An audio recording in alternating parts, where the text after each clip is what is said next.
US intelligence प्रमुख का दावा, ईवीएम हैक होने के सबूत। ईसीआई बोला हमारी नहीं होती है।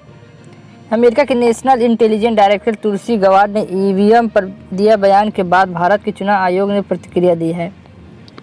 11 अप्रैल 2025 को इलेक्शन कमीशन ने कहा कि भारत में जो इलेक्ट्रॉनिक्स वोटिंग मशीन ईवीएम इस्तेमाल होते हैं वो बिल्कुल सरल, सही और सटीक कैलकुलेटर की तरह काम करते हैं और इन्हें इंटरनेट, वाईफाई और इंफ्रारेड से जोड़ा नहीं जा सकता है। चुनाव आयोग ने कहा कि कुछ देशों में जो इलेक्ट्रॉनिक्स वोटिंग सिस्टम अपनाए जाते हैं वह कई तरह की तकनीकी मशीन और प्रक्रियाओं का मिश्रण होते हैं।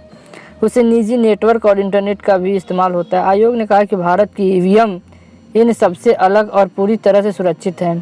भारत में ईवीएम की सुप्रीम कोर्ट की निगरानी में कानूनी जांच हो चुकी है। यहाँ मशीनें हर चरण पर राजनीतिक पार्टियों द्वारा जांची जाती है, यहाँ तक कि मतदान शुरू होने से पहले मॉक पोल कराए जाते हैं। चुनाव आयोग ने यह भी बताया कि अब तक 5 करोड़ से अधिक पेपर ट्रोल मशीन की पर्चियों की मिलान मतगणना के समय राजनीतिक पार्टियों की मौजूदगी में किया जा चुका है।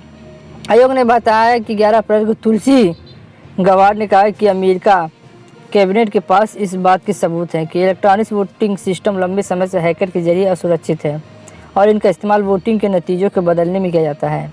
गवार्ड ने कहा कि इन तथ्यों के आधार पर पूरे देश में पेपर बैलेट, कागज़ की पर्चियों से मतदान का उपयोग जरूरी है। हालांकि मतदान अमेरिकी चुनाव की निष्पक्षता पर भरोसा कर सकते हैं। पिछले साल टेक जगत की एक हस्ती एलन मस्क ने भी ईवीएम को खत्म करने की मांग की थी। एलन मस्क ने कहा था कि इन्हें इंसान और आर्टिफिशियल इंटेलिजेंट एआई के जरिए हैक किया जा सकता है। तब भी चुनाव आयोग ने बयान जारी किया कि तत्कालीन मुख्य चुनाव आयोग राजीव कुमार ने जनवरी में मस्क के बयान का प्रतिक्रिया देते हुए कहा था। विपक्षी पार्टी भी लंबे समय से ईवीएम में गड़बड़ी और हेरफेर का मुद्दा उठाती रहती है। हाल ही में कांग्रेस अध्यक्ष मल्लिकार्जुन खड़गे ने अहमदाबाद में एआईसीसी सत्र के दौरान अपने अध्यक्षीय भाषण में कहा था।